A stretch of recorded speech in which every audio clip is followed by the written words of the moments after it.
पौड़ी विधानसभा के अंतर्गत आने वाले परसुंडा खाल के रछुली गांव निवासियों ने 2006 में अपनी 55 नाली भूमि आईटीआई भवन के लिए दान की थी।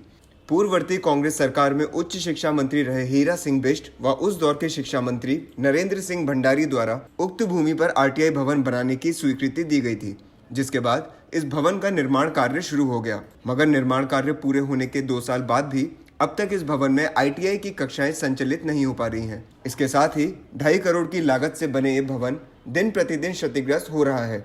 अब स्थानीय लोगों द्वारा प्रदेश सरकार व जिला प्रशासन से मांग की जा रही है कि उक्त भवन को जनता इंटर कॉलेज परसुंडा खाल को दे दिया जाए। परसुंडा खाल इंटर कॉलेज के पूर्व प्रबंधक रहे विनोद रावत ने कहा कि उनके अथक प्रयासों से 2006 में उच्च शिक्षा मंत्री रहे हीरा सिंह बिष्ट व उस समय के शिक्षा मंत्री नरेंद्र सिंह भंडारी द्वारा इस भवन निर्माण की स्वीकृति दी गई थी। उन्होंने बताया कि अब यह बात सामने आ रही है कि निर्माणदायी संस्था द्वारा इस भवन को निर्माण निगम को सौंप दिया गया है। उन्होंने बताया 2 साल भवन बने हो चुके हैं, मगर अब तक इस भवन में आईटीआई की कक्षाएं संचालित नहीं हो पा रही हैं, जो कि दुर्भाग्यपूर्ण है। तो वहीं रछुली निवासी महावीर सिंह नेगी ने कहा कि अगर इसमें आईटीआई कक्षाएं संचालित करने में दिक्कत आ रही है तो इस बिल्डिंग को जनता इंटर कॉलेज परसुंडा खाल को सौंप देना चाहिए। उन्होंने कहा कि इसमें विधायक की भी लापरवाही है कि वे क्षेत्र हित में कोई फैसला लेने में नाकाम सिद्ध हो रहे हैं।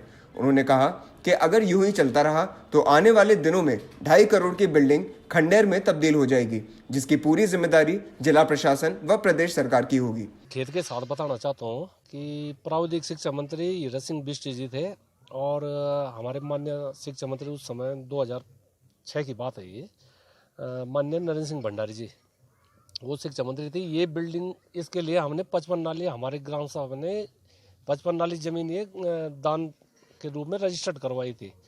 उसके बाद हमारे द्वारा जो ये पूरी प्रोसेसिंग की गई, उसके बाद ये बिल्डिंग जो है माननीय नगर पालिका अध्यक्ष जो वर्तमान में है यशपाल बेनाम, उनके द्वारा आरटीओ ऑफिस के लगभग शिलान्यास करवा रहे थे। तो हमारे द्वारा दोनों माननीय मंत्रियों को बताया गया कि हमने अपनी पूरी यहाँ व्यवस्था कर रखी है, आप हमारे साथ आइए। उनके द्वारा जब यहाँ पे स्थलीय निरीक्षण किया गया, बैठक ली गई, उन्होंने कहा इससे बढ़िया जगह तो कोई मिल ही नहीं सकती है।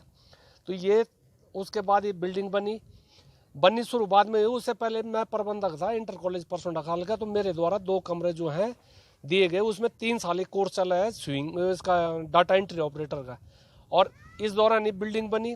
बिल्डिंग अभी ठेकेदार से हमारी बात हुई, उन्होंने कहा ये हमने निर्माण निगम को इसकी चाबी सौंप दी, परंतु हमारे द्वारा यहाँ मौके पाया गया, इसमें देखा गया इसके ताले तोड़ के उसके अंदर जितना सामान है वो भी चोरी हो गया।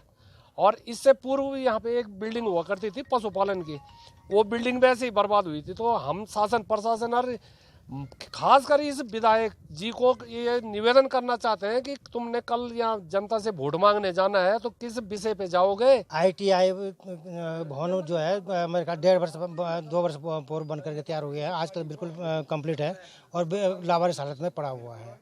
2-2.5 करोड़ इसमें जो है जनता का पैसा खर्च हो रखा है।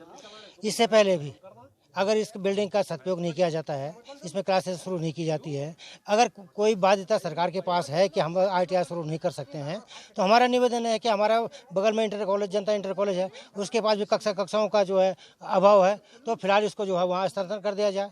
क्योंकि जनता इंटर कॉलेज ने भी जो है एक कक्ष जो है आईटीआई को संचालित करने के लिए दे रखा था और अभी तो उन्हीं के पास भी है। 3 साल तक इसमें जो है डाटा एंट्री का जो है उसमें कंप्यूटर क्लास भी चले, लेकिन उसके बाद जो है जब बिल्डिंग बन गई तो उन्होंने वो भी हटा दिया यहाँ से। तो क्षेत्रीय जनता की तरफ से हम सब शासन प्रशासन से निवेदन करते हैं और ये भी निवेदन करते हैं कि जब जनता का जो टैक्स पेयर का जो पैसा है उसको इस तरह से बर्बाद नहीं किया जाए, इसमें आईटीआई शुरू किया जाए और बाध्यता है तो उसको जनता इंटर कॉलेज के लिए कक्षा संचालन करने के लिए दिया जाए, ताकि वहाँ भी इसका सदुपयोग किया जा सके।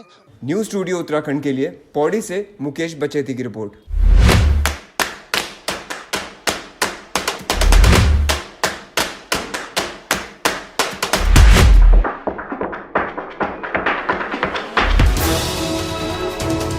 उत्तराखंड की हर खबर सिर्फ न्यूज़